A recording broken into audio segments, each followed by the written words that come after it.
Hey guys, it's Mr. Wilder here, and I wanted to talk to you today a little bit about the concept of federalism. This is an idea that will play a big part in your unit test that's coming up this week, and I wanted to make sure we had time to go over it. And we'll do it with this PowerPoint, and if you kind of follow along with me, I'll kind of explain some of the slides as we go. First up, the idea of federalism. We should define that first. And again, federalism is a really important part of our government. It's kind of how our government's set up. So we need to understand the concept of federalism really well. So what is it? If we define it, it's just a way of organizing a nation so that two or more levels of government have formal authority over the land and the people. Okay, so two or more levels of government have formal authority over the land and the people. So in our case, we tend to think of federalism as the federal government and then the state government. Those are the two levels of government that we're talking about. Along with that, we have to talk about intergovernmental relations. Okay, and that's just the workings of the federal system, the entire set of interactions among the national, state, and even the local governments. So not just the federal government, the national government in Washington D.C., or the state government in our state in Des Moines, and then also our local governments, like here in Council Bluffs, our city governments. How those all work together is an important part of federalism too. This chart is kind of cool. It looks at both the unit, or all three different types of government systems: unitary, confederate, and then or confederation, and then federal government, which is what we're really going over today. But if you look, the three categories are central government, state government, and citizens, and it tells you in a federal government, the central government shares powers with the states. That's what that means. Central government shares powers with the states. The state government shares power with the central government in the federal system. And then as far as the citizens go, they vote for both state and central government officials. So that's like we vote for the governor of Iowa. We also vote for our representatives in the Senate and in the House of Representatives, and also for the president and other positions like that. Okay?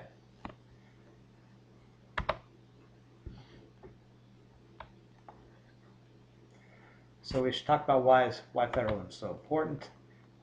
First of all, the really key thing here is it decentralizes our politics. Instead of having all of our political discussions just revolving around the state of Iowa or the city of Council Bluffs, it makes it more global for the whole country. Federalism does. It gives more people an opportunity to participate because of federalism, because you have both the state government and the federal government. More people can participate that way, and even local governments. It decentralizes our policies again. We're not just focused in on a national policy or a state policy. It kind of focuses on all that together. It allows us to decide which government should take care of which problems. So maybe some problems the national or federal government is better able to take care of, whereas in other cases, there may be some problems that a state or local government it would be easier for them to take care of it. States can solve the same problems in different ways. For the federal government, the state of Iowa can solve problems differently than the state of Kansas does, or the state of Illinois. Federalism allows that to happen.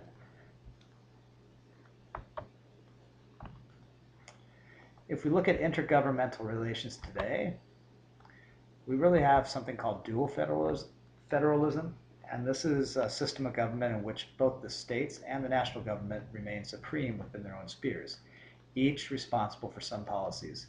So today, the state of Iowa has some responsibilities, and it keeps those responsibilities separate from the federal government's responsibilities. Okay? Think of it kind of like a layer cake, where each layer is separate from each other. Now, for a long time, our idea of federalism resembled a layer cake, but it's starting to get a little bit more messy, and I want you to think of like a marble cake when we get a little further into the slideshow. and how a marble cake, the flavors chocolate and vanilla kind of mixed together. Okay, that's really closer to what intergovernmental relations are today with our federal government. But we'll take a look at that in just a second. This idea of kind of the layer cake, where everything was separate, that kind of ended in the 1930s. Things started to get mixed together after the 1930s.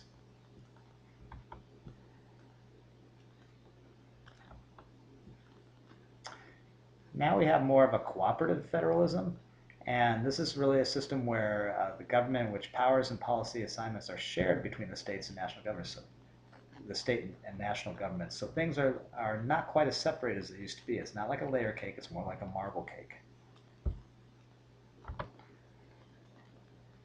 We share our costs. The federal government pays for some things, the state governments pay for some things.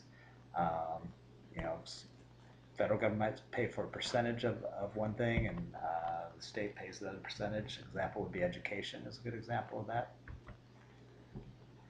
It's also shared administration. The federal government doesn't administrate all the programs that we have. The state and local governments also administer a lot of the different programs run by the government. The states are expected to follow federal guidelines that are set up, because again, in our federalism, the way our federalist government is set up, the national government in the end trumps the state government. Okay, so in the end, the federal government has a little more power than the state governments. As far as federalism today goes, this chart is kind of interesting, I think, because it shows you by percentage how much of different areas are paid by the federal government and how much is paid and controlled by the state and local governments. And if you look at the first one where it says ensuring that food and medicines are safe, 73% of how that is done by the federal government. They're inspectors and they're paying for those types of inspections and things like that, and different testing to show whether those medicines and food are safe, whereas only 14% is by state and local government. But it's still, you know, it's still a percentage is left to the state and local governments. It's not 100% federal government. And then, you know, if we go all the way down here to reducing juvenile delinquency, then you're looking at 7% federal government and 31% state and local government. So, you know, it just depends on what the program is as to whether the federal government is more involved or the state and local government is more involved. Okay.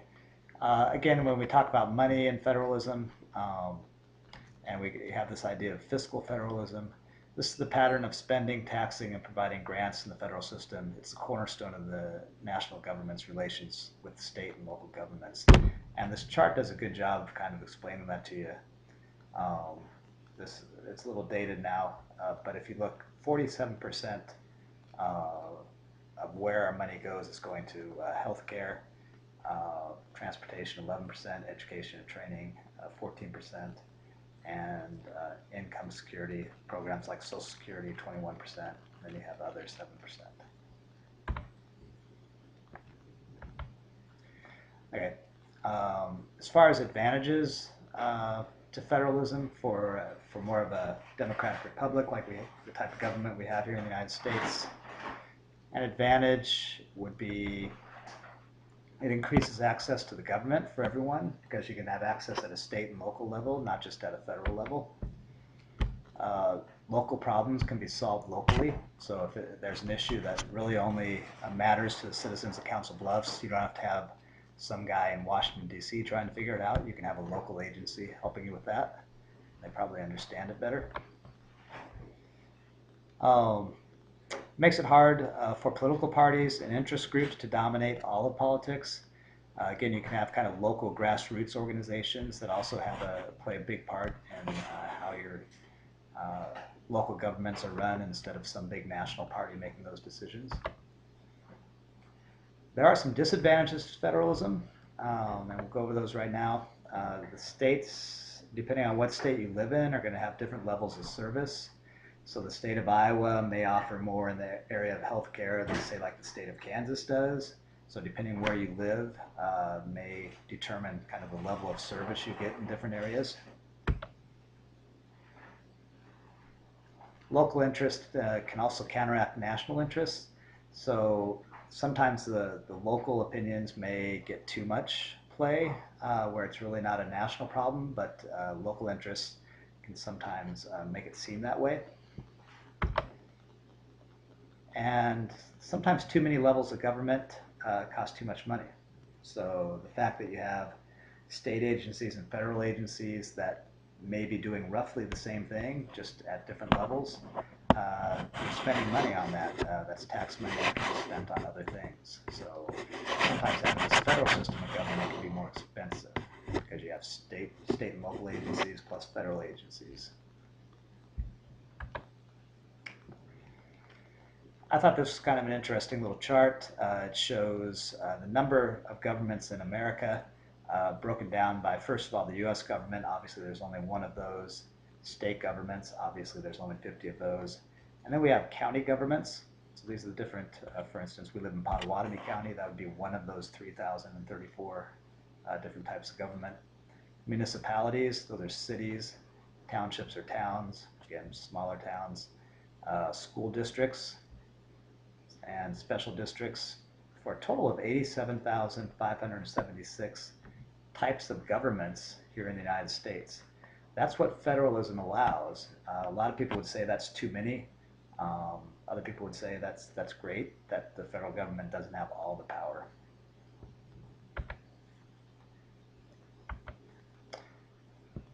Okay, federalism in the scope of government. Which level of government is best able to solve the problem? That's the great thing about federalism, is you can make that decision. Maybe the state government can solve the problem better than the federal government can. Which level of government is best able to fund solutions to the problem? Again, that's a nice thing about federalism. Sometimes it's better left off for the state or a city to fund the program to solve a problem that's one opportunity. Sometimes, if it's a bigger problem, you want the national government to deal with it. Things like hurricanes and tornadoes, and whole towns are destroyed, cities destroyed, or need a lot of money to rebuild. Obviously, the federal government will be better off dealing with that than the state government. All right, that's the end of my presentation on federalism. I hope that made good sense to you, and if you have some questions, make sure you get back to me about that.